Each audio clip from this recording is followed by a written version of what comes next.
দেখায় ওই রাস্তার ভিতরে ইহুদি মহিলা কাঁটাযুক্ত আমার বন্ধুগণ কাঁটা ফেলা রাখি আল্লাহর নবী প্রতিদিন ওই কাঁটাগুলো সরাইয়া ওই রাস্তা দিয়ে আল্লাহর নবী প্রতিদিন দাওয়াতের কাজ করেন। কারণ আল্লাহর নবী এমন একজন নবী ছিল, আল্লাহর নবীর আদর্শ লাকাদ কানা লাকুম ফি রাসূলিল্লাহ উসওয়াতুন হাসানা, যার চরিত্র সম্পর্কে আল্লাহ পবিত্র কোরআনে সার্টিফিকেট দিয়েছেন, যার দিকে তাকাইলে আমার বন্ধুগণ ইহুদিরা মুসলমান হয়ে যাইত, যার কথা শুইনা আমার বন্ধুগণ বেদিনরা কালেমা পড়া মুসলমান হয়ে যাইত, যার তিলাওয়াত শুইনা আল্লাহর নবীর তিলাওয়াত শুইনা ইহুদি মুশরিকরা পর্যন্ত ইসলাম গ্রহণ করেছেন। জবান বন্ধ নয়, আওয়াজ কইরা বলা লাগবে সুবহানাল্লাহ। উৎসর্গ করে অমুক ভাইয়ের চরিত্র ফুলের মতো পবিত্র, নামাজ নাই এক উক্ত, গাঞ্জা খায় 5 উক্ত। এজন্য আমি মাঝে মাঝে বলি স্বাধীনতার বয়স পেরিয়ে 54তে পা দিলাম, নেতারা তো সবই পেল, আমরা বলো কি পেলাম। শান্তির লাইগা কান্দা মরি, শান্তির কোনো না গিলে, দেখতে দেখতে গোল্লায় গেল আমার সোনার বাংলাদেশ, দেখতে দেখতে গোল্লায় গেল আমার সোনার বাংলাদেশ। স্বাধীনতার বয়স পেরিয়ে 54তে পা দিলাম, নেতারা তো সবই পেল, আমরা বলো কি পেলাম। সবাই নিল কেউ দিল না, আমরা যে গরুর বলদ, সারা বছর নেয় না খবর, নির্বাচন আসলে খুব দরদ। আর কত কাল এমনি করে মোদের জীবন করব শেষ, আর কত কাল এমনি করে মোদের জীবন করব শেষ। দেখতে দেখতে গোল্লায় গেল আমার সোনার বাংলাদেশ, দেখতে দেখতে গোল্লায় গেল, দেখতে দেখতে গোল্লায় গেল। স্বাধীনতার বয়স পেরিয়ে 54তে পা দিলাম, নেতারা তো সবই পেল, আমরা বলো কি পেলাম। সুতরাং আমাদের জবান যদি আওয়াজ যদি তুলতে হয় একমাত্র কোরআনের পক্ষে, রসুলের পক্ষে, কথা কন ঠিক না বেঠি। এই জন্য আমার যুবক ভাইরা, মুরব্বী বাবাদিরা, আজকের মাহফিলে আমরা আপনি আসতে পেরে খুশি না বেজার? আরেকটু আসতে কন, খুশি না বেজার? অল্প না বেশি? ভাই, মানুষ যখন খুশি হয় তার আওয়াজটা কমে না বাড়ে? আপনাদের আওয়াজ কমবে না বাড়বে? একবার দিল থেকে শুকরিয়া আদায় করেন তো আলহামদুলিল্লাহ।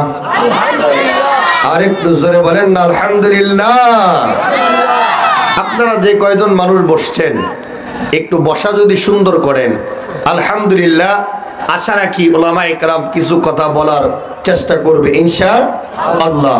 যারাই বসছেন যুবক ভাইরাই, বাদাম খাওয়া চলবে না, অ্যাটেনশন প্লিজ, আমার দিকে তাকান ভাইরা। অল্প কিছুক্ষণ সময় তো কথা হবে, আজকের একটা দিনই তো, কেন তুমি ঘুরবা, কেন বাদাম খাবা, কেন নারীর আড্ডায়, জোয়ার আড্ডায়, মেলায় তুমি যাবা? কথা বলেন ঠিক না বেটি? কোরআনের মজলিসে কোরআনের পক্ষে যুবক ভাইরা, আজকে কোরআনের পক্ষে থাকার কারণেই আমার ভাইরা এই স্বৈরা শাসকের কবল থেকে বাংলাদেশকে আল্লাহ যুবকদের মাধ্যমে হেফাজত করছেন। কথা কন ঠিক না বেটি?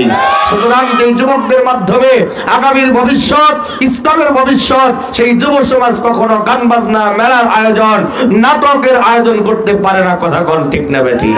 এই জন্য যুবক ভাইরা, আজকে আমরা কোরআনের মজলিসে থাকতে রাজি আছি না নাই? আরেকটু আস্তে কন, আছি না নাই? কারা কারা আছেন দু হাত তুলে আল্লাহরে দেখান, একটু হাত নাড়াচাড়া দেন। হ্যাঁ, মুট করেন, ছাড়েন, আবার ধরেন, ছাড়েন।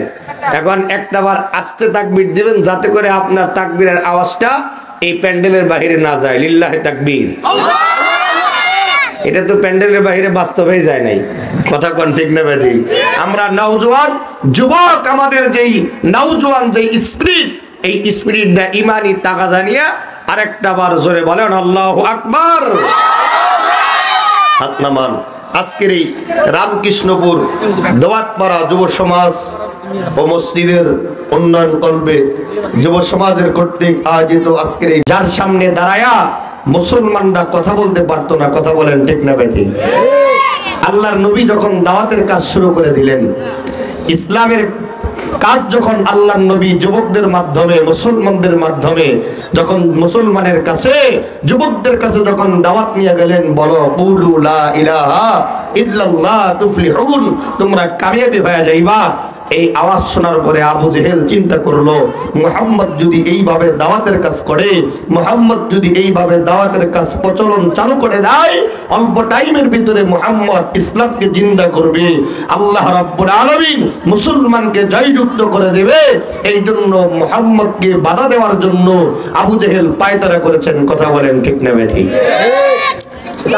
আমার ভাইরা, আমার বন্ধুগণ, আজ থেকে ১,৫০০ বছর আগে আল্লাহ রাব্বুল আলামিন আল্লাহর নবীকে জানায় দিলেন, নবী আমি আপনার দায়িত্ব দিলাম, বলেন কুলু লা ইলাহা ইল্লাল্লাহ তুফলিহুন, এই মানুষগুলো কামিয়াবি হইয়া যাইবে। আল্লাহর নবীজি तमाम পৃথিবীর যুবকদেরকে, মানুষদেরকে ডাকতে বললেন, মানুষ তোমরা বলো লা ইলাহা ইল্লাল্লাহ তুফলিহুন, কামিয়াবি হইয়া যাইবা। আল্লাহর নবী যখন দ্বীনের দাওয়াতের কাজ শুরু কইরা দিলেন, আবু জেহেল চিন্তা করে, মুসলমান বন্ধু, আবু জেহেল চিন্তা করে মুহাম্মদকে কেমনে এই দ্বীনের দাওয়াত থেকে ফেরানো যায়, মুহাম্মদকে কেমনে আমার বন্ধুগণ ফেরানো যায়। এই জন্য আমার বন্ধুগণ, মুসলমান আমার বন্ধুগণ মুহাম্মদকে ফেরানোর জন্য রাস্তার ভিতরে আমার বন্ধুগণ কাটা পর্যন্ত ইহুদির মাধ্যমে দিয়েছেন। একজন বৃদ্ধ মহিলা আল্লাহর নবী যেই রাস্তা দিয়ে প্রতিদিন দাওয়াতের কাজ করতে যায়, মুসলমানদের পক্ষে আমার বন্ধুগণ স্লোগান দেয়, আমার বন্ধুগণ পথ ভোলা মানুষকে পথের সন্ধান দেয়, জাহান্নামী মানুষগুলোকে জান্নাতের আমার বন্ধুগণ পথ দেখায়। ওই রাস্তার ভিতরে ইহুদি মহিলা কাটাযুক্ত আমার বন্ধুগণ কাটা ফেলা রাখি। আল্লাহর নবী প্রতিদিন ওই কাটাগুলো সরাইয়া ওই রাস্তা দিয়ে আল্লাহর নবীজি প্রতিদিন দাওয়াতের কাজ করেন।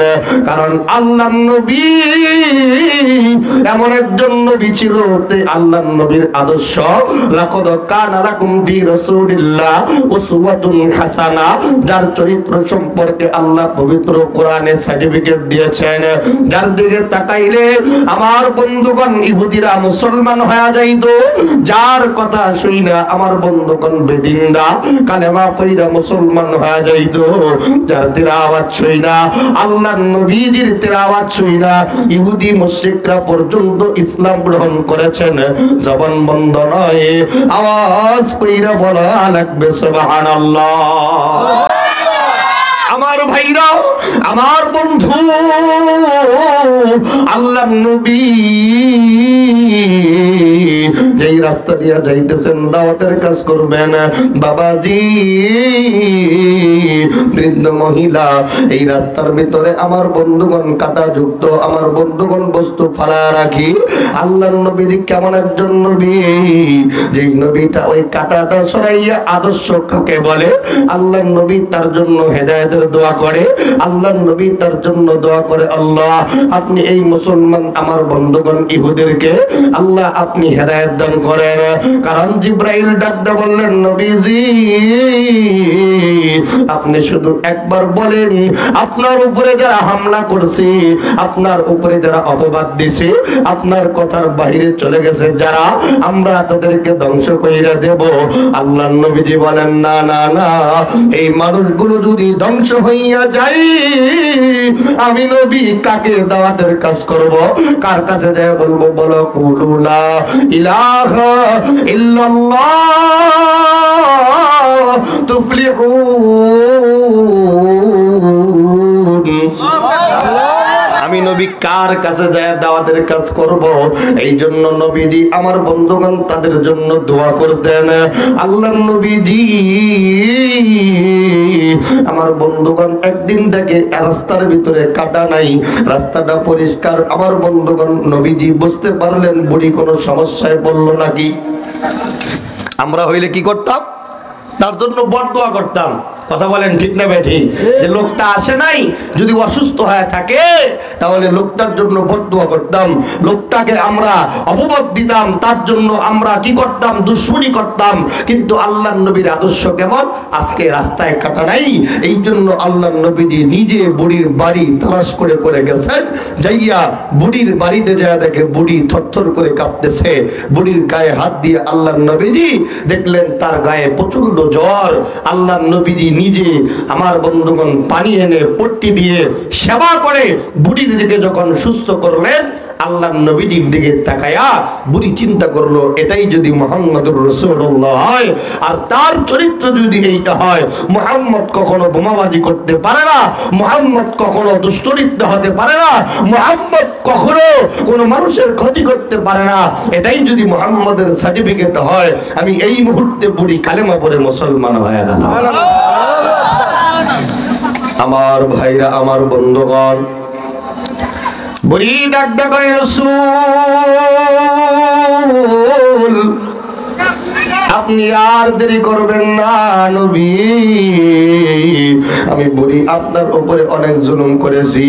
এ নবী গো, আপনার রাস্তায় আমি কাঁটাযুক্ত আমি জিনিস রাইখা দিছি। এ মুহাম্মদ বুঝি নাই, বুঝি নাই,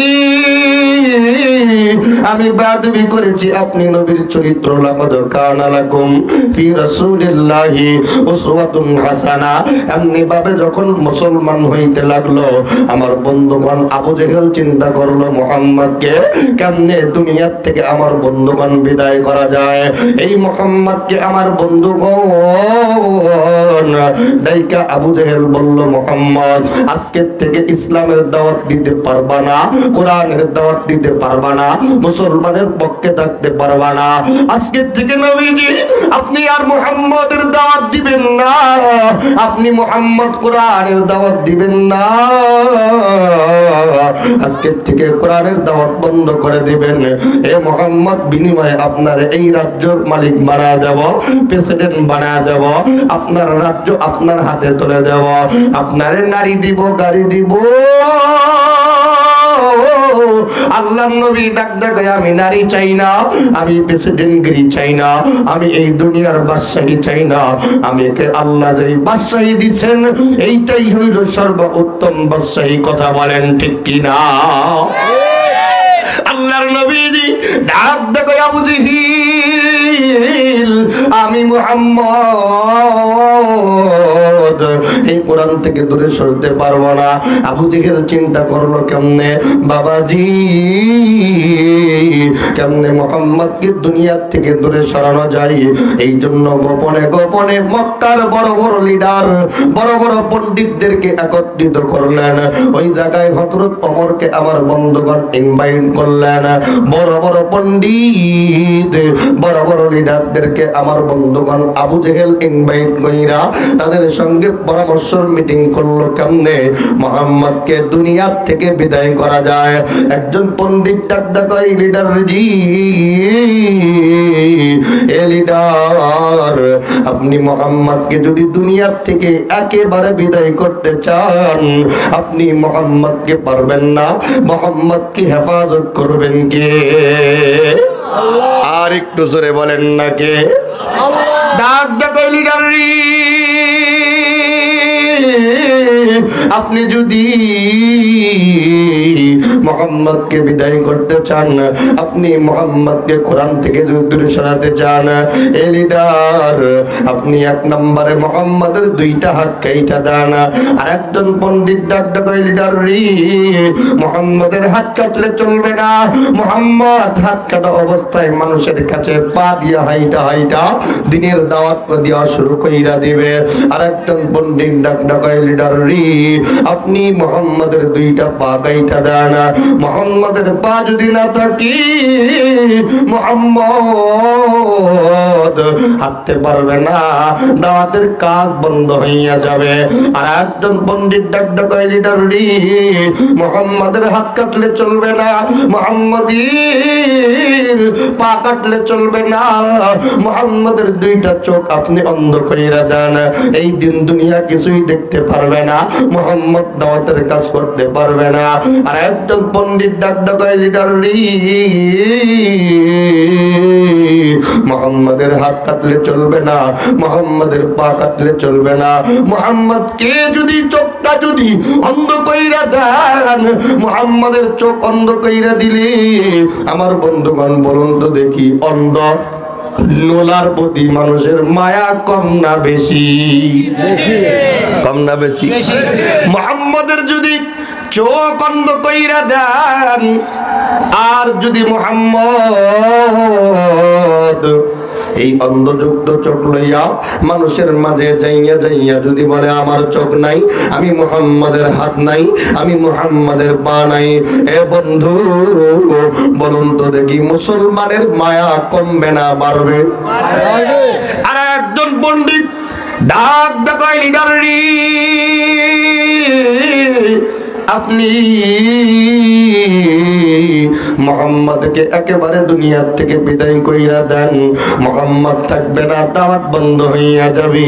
আর একজন পণ্ডিত কয় লিডার রে, আপনি যদি মুহাম্মদকে দুনিয়ার থেকে একেবারে বিদায় কইরা দেন, মুহাম্মদের মাজার হবে, মুহাম্মদের রওজা পাকে যাইয়া মানুষগুলো সালাম দিবে, মুহাম্মদের রওজায় যাইয়া মানুষগুলো মুসলমান হয়ে যাবে। কথা বলেন ঠিক না ঠিক? রহমাতাল লিল আলামিন নবী, রহমাতাল লিল আলামিন নবী, কোরআনে প্রমাণ, আশিক বিনে কে বুঝিবে আমার দয়াল নবীর শান। মারহাবা কও, রহমাতাল লিল আলামিন নবী, রহমাতাল লিল আলামিন নবী, কোরআনে প্রমাণ, আশিক বিনে কে বুঝিবে আমার দয়াল নবীর কেছে মুহাম্মদ রাসূল। ওই নবীকে না মানিলে, ওই নবীকে না মানিলে ঈমান থাকবে না, আশিক বিনে কে বুঝিবে আমার দয়াল নবীর শান। লা ইলাহা ইল্লাল্লাহ, জোরে লা ইলাহা ইল্লাল্লাহ, লা ইলাহা ইল্লাল্লাহু মুহাম্মাদুর রাসূলুল্লাহ সাল্লাল্লাহু আলাইহি ওয়াসাল্লাম।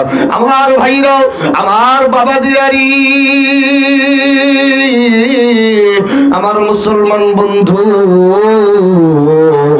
এইবার আমার বন্ধুগণ অমর ডাকতে বললেন, লিডার আমি মুহাম্মাদের কল্লাটা এই আমার বন্ধুগণ এনে দিতে পারবো। আমার বন্ধুগণ আবু জেহেল ডাক দেখায়, তোমাদের ভিতরে কে আছো গো মুহাম্মাদের কল্লাটা আমার কাছে এনে দিতে পারবা, মুহাম্মদকে কতল করতে পারবা? আমার বন্ধুরি, আমার ভাই, লিডারদের ভিতরে একজন পণ্ডিত মুহাম্মাদের মাথাটা আমার বন্ধুগণ কতল করতে কেউ সাহস পায় নাই। হযরত ওমর আস্তে কইরা ডাক দেখায়, লিডার আমি মুহাম্মাদের কল্লাটা আলাদা করব, আমি মুহাম্মদকে দুনিয়া থেকে বিদায় করব। এই লিডার আবু জেহেল, কিন্তু আমার একটা কমিটমেন্ট আছে, আমি যদি মুহাম্মদকে দুনিয়া থেকে বিদায় করতে পারি, আমি যদি মুহাম্মদের কল্লাটা তোমার হাতের ভিতরে এনে দিতে পারি, লিডার রে আমি তোমার কাছে 100 লাল উট উপহার নেব। আল্লাহু আকবার বলে। লিডার চিন্তা করলেন আমার যখন বললেন লিডার রে, আমি যদি মুহাম্মদের কল্লাটা এনে দিতে পারি, আমি 100 লাল উট আপনার কাছ থেকে উপহার নেব। আবু জাহেল চিন্তা করলেন, আমি কত চেষ্টা করলাম, কত মেহনত করলাম, মুহাম্মদকে কোনো ক্ষতি করতে পারলাম না। আর যদি যদি মুহাম্মদকে কতল করতে পারি, আমি মুহাম্মদকে কতল করার কারণে আমি তাকে 100 লাল উট উপহার দেব।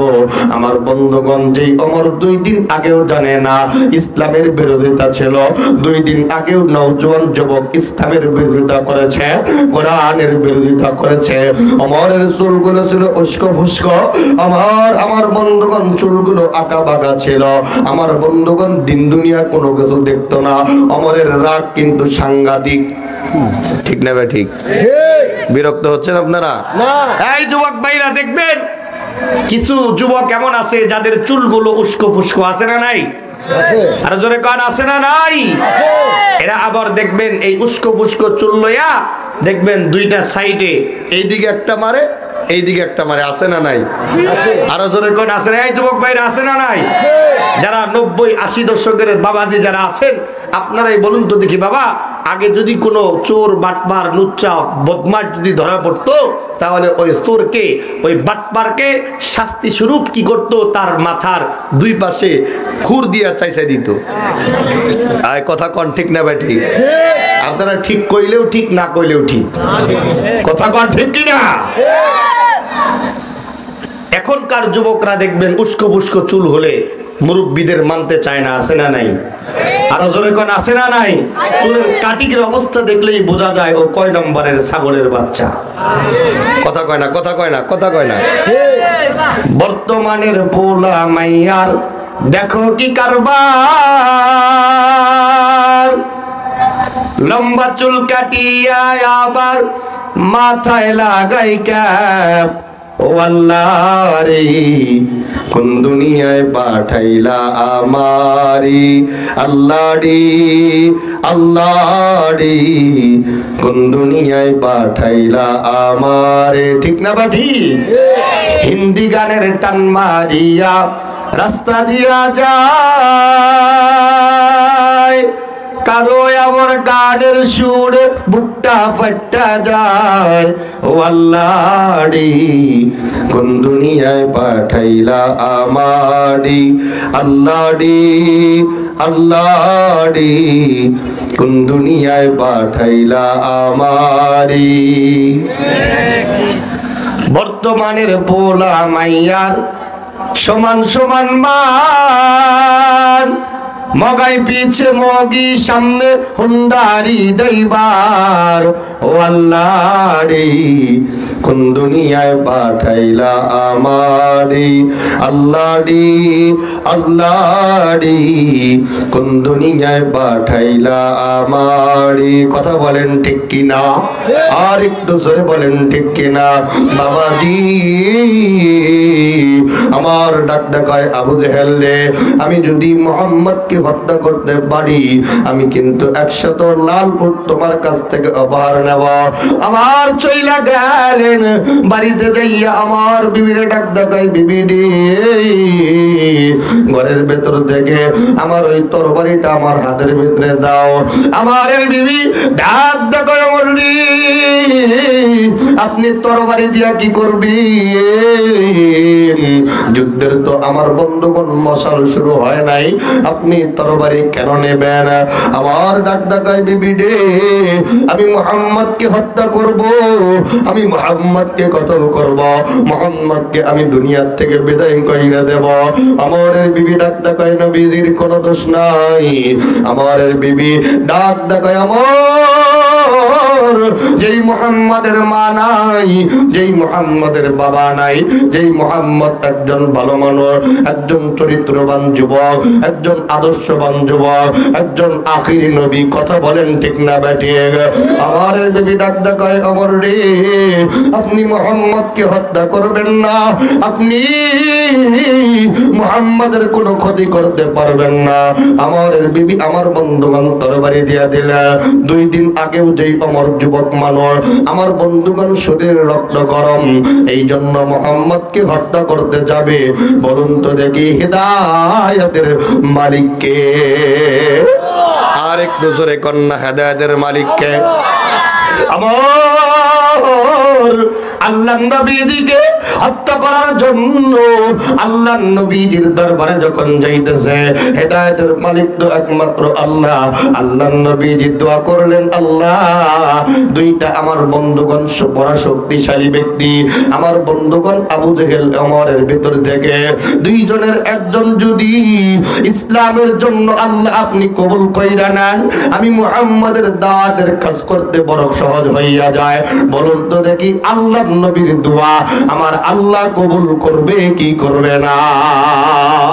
আল্লাহর নবী দোয়া করলেন, আমার চাইলা গেলেন আল্লাহর নবীকে হত্যা করার জন্য। 2 দিন আগে যেই ওমর ইসলামের বিরোধিতা ছিল, ওই ওমর আল্লাহর নবীর কাছে তরবারি ছাইরা দিলেন, ইসলাম গ্রহণ কইরা নবীর আমার বন্ধুগণ হাতে বায়াত কইরা ওমর মুসলমান হইয়া বাবাজি যখন বললেন, ওমর আমি পয়রা নিলাম আশহাদু আল্লাহ ইলাহা ইল্লাল্লাহ মুহাম্মাদুর রাসূলুল্লাহ। 2 দিন পরে সেই ওমর এতটাই আমলদারি হয়ে গেলেন যে ওমরের ব্যাপারে আল্লাহর নবী নিজে বলেছেন, লাউ কানা মিন বাদি নাবিয়্যান লাকানা ওমর, আমার পরে যদি আল্লাহ দুনিয়াতে কাউকে নবী বানায়া পাঠাতেন সে হতো হযরত ওমর। জোরে কোন সুবহানাল্লাহ। এইজন্য যুবক ভাইরা, হেদায়েতের মালিক কে? আরো জোরে কও, হেদায়েতের মালিক কে? এই জন্য যুবকদের এই ইন্তজাম অনুষ্ঠান, এইটা যুবকদের হেদায়েতের জরিয়া। কথা বলো ঠিক না বেঠিক? মুরব্বী বাবাজিরা, এই জন্য যুবকদেরকে বাহবা দিতে হবে, প্রশংসিত করতে হবে, যুবকদের পাশে থাকতে হবে। আগামীর এই যুবক যদি ভালো হয়ে যায়, নামাজি হয়ে যায়, মসজিদমুখী হয়ে যায়, গুনাহমুক্ত জিন্দেগি করতে চায়, তাহলে ওয়াজ মাহফিলের ধর্মীয় প্রতিষ্ঠানের বিকল্প নাই। কথা বলো ঠিক না বেঠিক? সুতরাং আমার আপনার জিন্দেগির গোড়া যদি মাফ করাতে চান, আল্লাহ রাব্বুল আলামিন এই যুবকদেরকে যেন এই মাহফিল, এই প্রোগ্রামের মাধ্যম থেকে তাদের হেদায়েতের নাজাতের জরিয়া করে দেয়। সকলে বলুন আল্লাহুম্মা আমিন। আল্লাহু আমিন। বিরক্ত হচ্ছেন না? কষ্ট পাচ্ছেন না? আমার ভাইরা, আমার বন্ধুগণ, আল্লাহ রাব্বুল আলামিন পবিত্র কোরআনে আল্লাহ তাআলা 30 আমার বন্ধুগণ 30টা পারা একটা কোরআন, যেই কোরআনের ভিতরে আল্লাহ রাব্বুল আলামিন আমার বন্ধু আল্লাহ তাআলা 114টা সূরা দিয়েছেন। আমি আপনাদের মাঝে 29 নাম্বার পারার আমার বন্ধুগণ প্রথম নাম্বার সূরার 2 নাম্বার লাইনের আমার বন্ধু একটা আয়াতে কারিমা আমি তেলাওয়াত করেছি। আল্লাহ তামাম পৃথিবীর মানুষদেরকে ডেকে জানায়া দিলেন, আল্লাহ সিরাজগঞ্জের মানুষদেরকে জানায়া দিলেন, রামকৃষ্ণপুর আমার বন্ধু যুবক ভাইদেরকে আল্লাহ জানায়া দিলেন, মুরব্বী বাবা দিদেরকে আল্লাহ জানায়া দিলেন। আল্লাহ পবিত্র কোরআনে ঘোষণা করলেন, আল্লাযী খালাকাল মাউতা ওয়াল হায়াতা লিয়াবলুয়াকুম আইয়ুকুম আহসানু আমালা। আল্লাহু আকবার। আল্লাহ জানায়া দিলেন, আল্লাযী খালাকাল মাউতা ওয়াল হায়াতা লিয়াবলুয়াকুম আইয়ুকুম আহসানু আমালা। এ বোকা মানুষ, আমি আল্লাহ তোমারে হায়াত দিয়া এই দুনিয়ার জমিনে পাঠিয়ে দিলাম। বন্ধুগণ, হায়াতের আগে আল্লাহ আমাকে মৃত্যুর জন্য প্রস্তুতি গ্রহণ করতে বলেছেন। আল্লাহ মৃত্যুর সংবাদটা আগে জানায়া দিলেন, কুল্লু নাফসিন যায়িকাতুল মাউত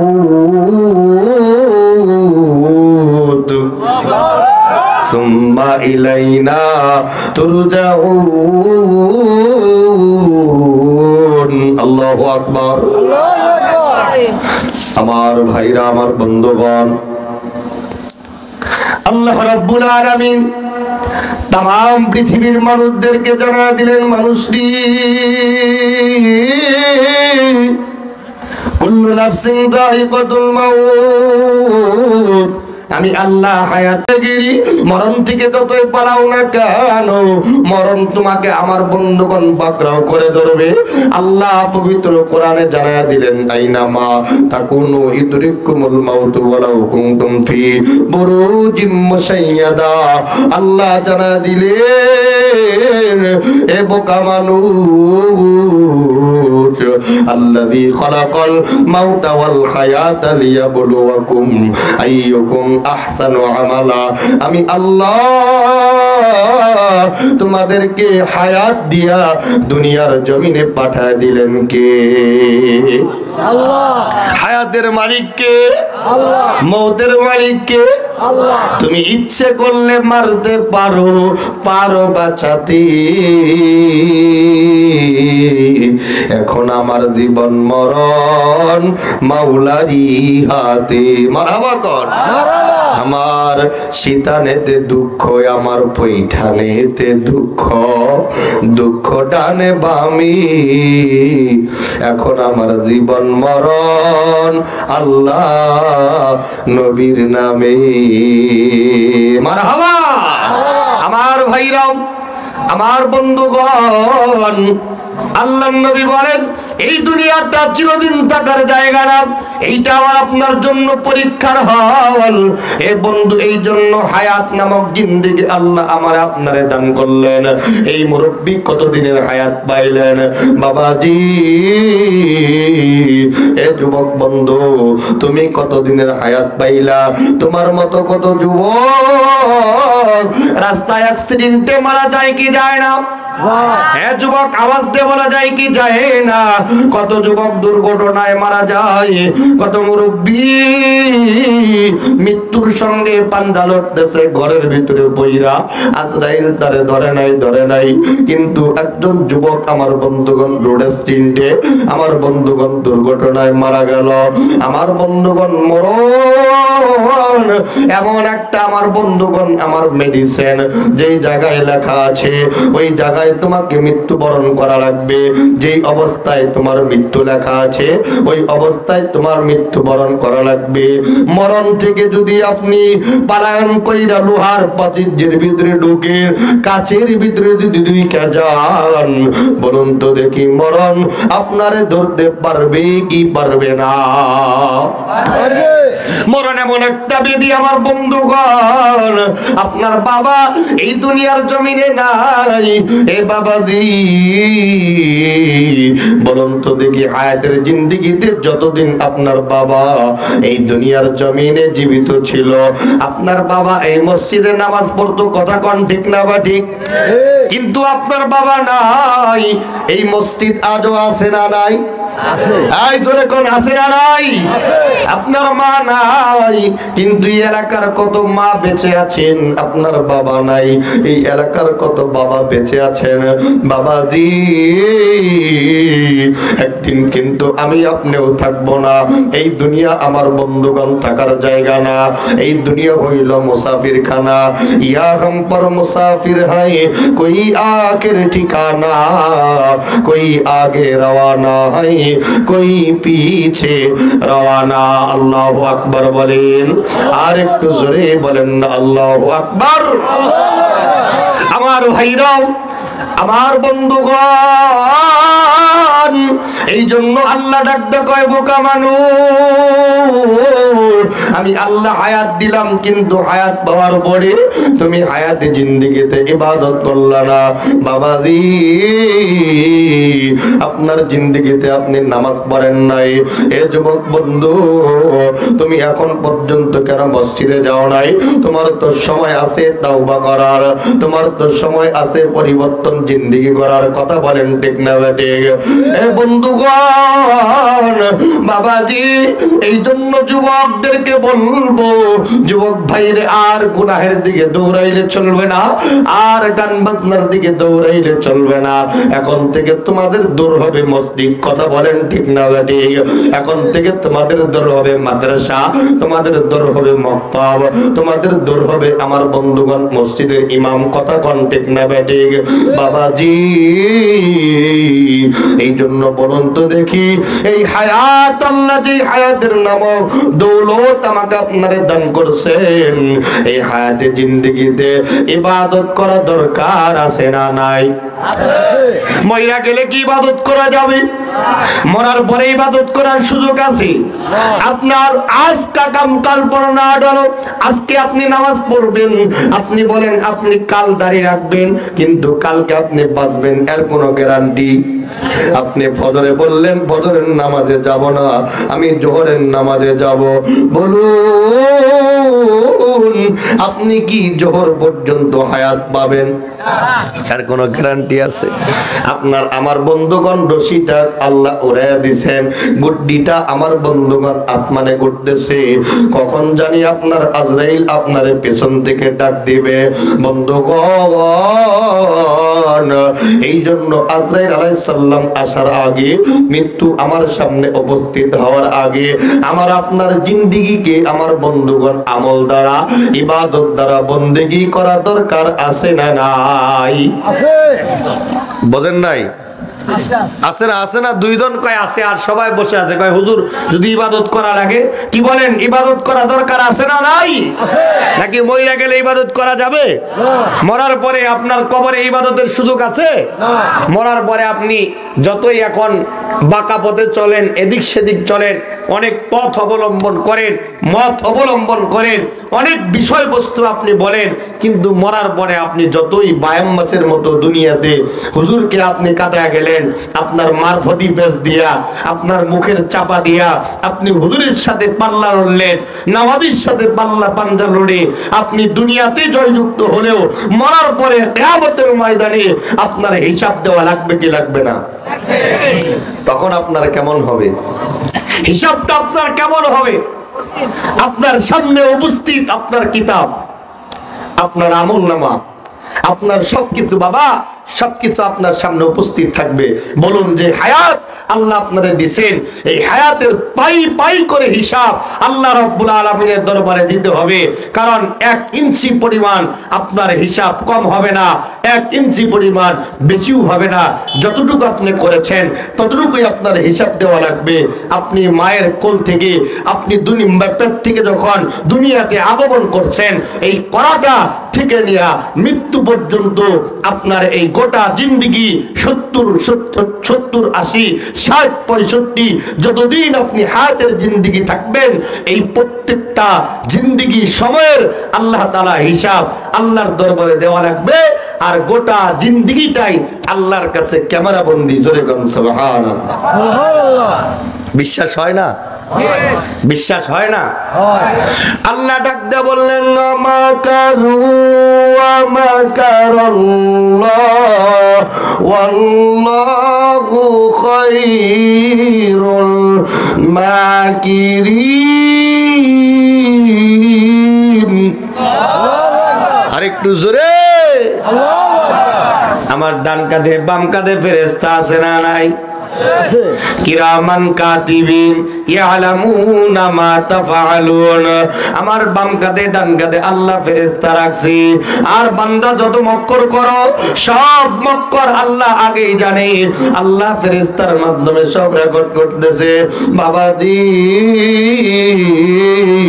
এই জন্য আমাদের হায়াত থাকা অবস্থায় ইবাদত করা লাগবে, নামাজ পড়া লাগবে, রোজা রাখা লাগবে, হজ করা লাগবে, যাকাত করা দেওয়া লাগবে, এ বন্ধু কুরবানি করা লাগবে। কথা বলেন ঠিক না বেটে? এ বাবাজি আপনার বয়স হয়ে গেছে, আপনার দাড়িগুলো পাইকা গেছে, আপনি এখন আগের মতো শক্তি পান না, কখন জানি আপনার মৃত্যুটা চলে আসে। কথা বলেন ঠিক না বেটে? মরণেরই কথা ভাইজান স্মরণ করো না, আজরাইলা শিবে যেই দিন কার কৈফিয়ত মানবে না। মানবে? মরণ যখন আপনারে ধরবে পাকড়াও করে ধরবে। আল্লাহর ধরা বড় শক্ত ধরা বাবাজি। এই জন্য হায়াত বড় নিয়ামত। জোরে কন্যা সুবহানাল্লাহ। আল্লাহর এক বুজুর্গ বান্দা রাস্তা দিয়ে যাচ্ছে, হাঁটতে হাঁটতে যাইতেছে, দেখে যে এই যে গোরস্থান দেখতেছেন না, একটা কবরস্থান, এরকম একটা কবরস্থানের পাশ দিয়ে যাচ্ছে। হঠাৎ করে কবরের পাশ থেকে কোরআন তেলাওয়াতের আওয়াজ, জোরে কন্যা সুবহানাল্লাহ। কবরের পাশ থেকে কিসের আওয়াজ? কোরআন তেলাওয়াতের আওয়াজ। আমার ভাইরা, আমার বন্ধুগণ, বুজুর্গ ব্যক্তি চিন্তা করলেন এই গোরস্থানের ভিতরে এমন কোন মানুষ, যেই মানুষটা আমার বন্ধুগণ গোরস্থানে বসে বসে কোরআন তেলাওয়াত করে। এ সিরাজগঞ্জের বাবাজি, এ যুবক বন্ধু, অ্যাটেনশন প্লিজ। একজন যুবক ভাই নড়াচড়া করবেন না, এদিক ওদিক উঠা বসা করবেন না। এই মুরব্বী বাবাজি, অ্যাটেনশন প্লিজ দিয়া কথাগুলো শুনুন। দেখেন না বন্ধু, আল্লাহ হায়াতটাকে কত সুন্দর আমাকে নিয়ামত দান করেছেন। আল্লাহর ওলি চিন্তা করলেন বন্ধু, মরার পরে এই গোরস্থানে একজন ব্যক্তি কোরআন তেলাওয়াত করে। এই ব্যক্তির কোরআন তেলাওয়াত আমার বন্ধুগণ, এলাকার আমার বন্ধুগণ গোরস্থানে ঘুরে ঘুরে আমার বন্ধুগণ, এই আমার বন্ধুগণ আল্লাহর ওলি দেখতেছে। একজন মানুষ নাই, কোন মানুষ দেখা যায় না, কোরআন তেলাওয়াতের আওয়াজ শোনা যায়। বুজুর্গ ব্যক্তি যখন হাঁটতেছে, হাঁটতে হাঁটতে একটা কবরস্থানের পাশে যখন দাঁড়ালো, আমার বন্ধুগণ এই কবর থেকে যখন দিব্যি কোরআনের তিলাওয়াতের আওয়াজ যখন আসতেছে, বাবাজি বুজুর্গ ব্যক্তি আস্তে কইরা ডাকতে বললেন, এ কবরওয়ালা মানুষ রে, তুমি কি এমন আমল করছো যার দ্বারা তোমার কবরের ভিতরে আল্লাহ রাব্বুল আলামিন তোমাকে কোরআন তেলাওয়াতের অনুমতি দিয়েছে? সুবহানাল্লাহ কোন। মরার পরে কি কোরআন তেলাওয়াত করা যায়? কোন আমল করা সম্ভব? এই বুজুর্গ ব্যক্তি ডাক ডাক কবরের মানুষ রে, এ কবরের মানুষ বান্দা, মরার পরে তুমি কেমনি কবরের ভিতরে কোরআন তেলাওয়াতের আওয়াজ তুমি করতেছ? কোন আমলের কারণে তুমি মরার পরে কোরআন তুমি তেলাওয়াত করতে পারতেছ? বন্ধুগণ, এই বুজুর্গ ব্যক্তি ডাক ডাক আল্লাহর বান্দা, বলো বলো কোন আমলের কারণে তুমি এত সুন্দর ভাবে মরার পরে এই আমার বন্ধুগণ কবরে কোরআন তেলাওয়াত করতেছ? আল্লাহর বান্দা ডাক ডাক বুজুর্গ,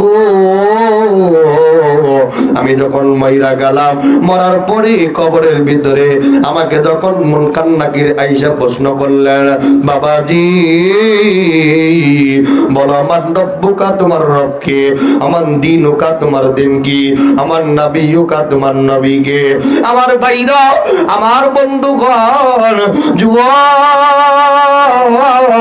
আমার বন্ধুগণ, আমার ভাইরা, এইবার এই আমার বন্ধুগণ বুজুর্গ ব্যক্তিকে এই ব্যক্তি ডাক ডাক বুজুর্গ, আমার কাছে ফেরেশতা আসার পরে আমি ফেরেশতারে জিজ্ঞাসা করলাম, ফেরেশতা আমি কোনো কিছু জানতে চাই না, আমি শুধু জানতে চাই মরার আগে হায়াতের জিন্দেগিতে আমি সৈনিক ছিলাম কোরআনের। সুবহানাল্লাহ কন না, আরেকটু জোরে কন না। কিসের সৈনিক ছিলেন? আমি ছিলাম কোরআনের সৈনিক বুজুর্গ।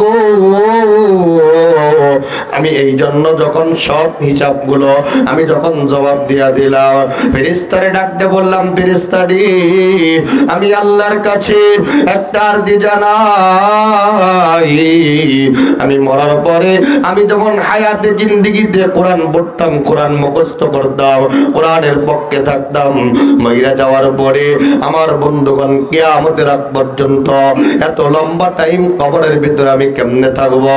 এ বুজুর্গ, এই জন্য আল্লাহ রাব্বুল আলামিনের কাছে আমি প্রশ্ন করলাম, বলি আমি আপনার কাছে চাই আমি যেন এই মরার পরে কবরের ভিতরে আমি যেন কোরআন তেলাওয়াত করতে পারি। সুবহানাল্লাহ কন্যা।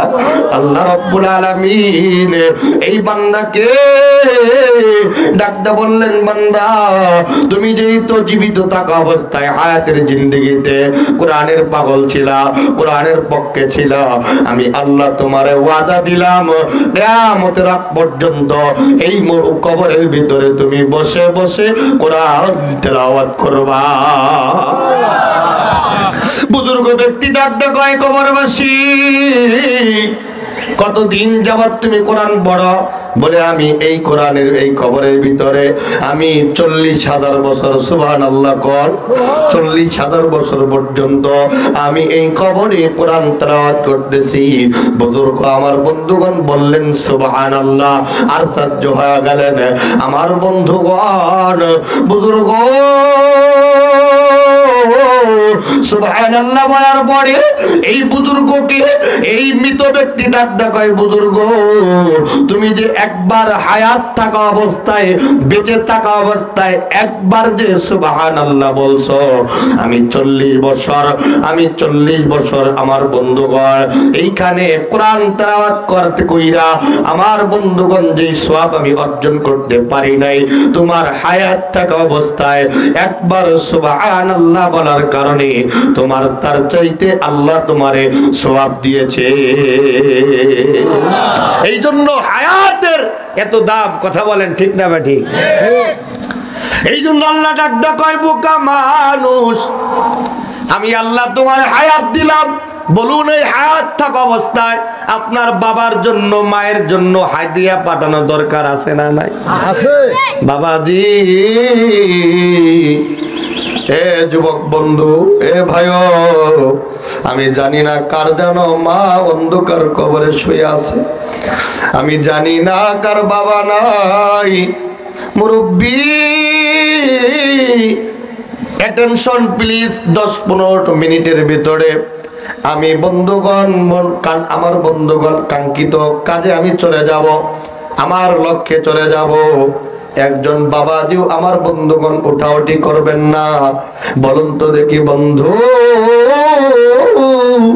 আজকের মাহফিলে আইসা আমার বাবা নাই মা নাই, এমন মা হারানো বাবা হারানো সন্তান মাহফিলে আসি না নাই?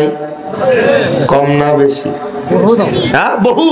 আমাদের পিতামাতা যারা দুনিয়ার থেকে চলে গেছেন, ওই পিতামাতার রুহের আত্মার মাগফিরাত কামনা করা দরকার আছে না নাই? আছে।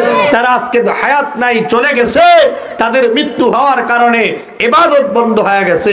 বাবা, আপনার বাবা 20 বছর আগে যদি মারা যায় থাকে, 20 বছর আগে আপনার বাবা মারা গেছে, এখন আপনার এই মসজিদে আপনার বাবা নামাজ পড়তো, এই মসজিদ আজও 20 বছর পরে তেমনই আছে।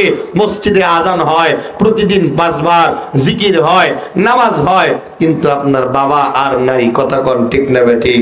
আপনার বাবা যাইতে পারে না, কিন্তু এমনও কিছু আমল যদি আপনি করে দিতে পারেন, যেই কাজটা করলে আপনার বাবা আপনার মা আপনি মরে যাওয়ার পরেও মসজিদ কিয়ামত পর্যন্ত থাকবে, আজান কিয়ামত পর্যন্ত হবে, জিকির কিয়ামত পর্যন্ত হবে, কোরআন তেলাওয়াত মসজিদে কিয়ামত পর্যন্ত হবে।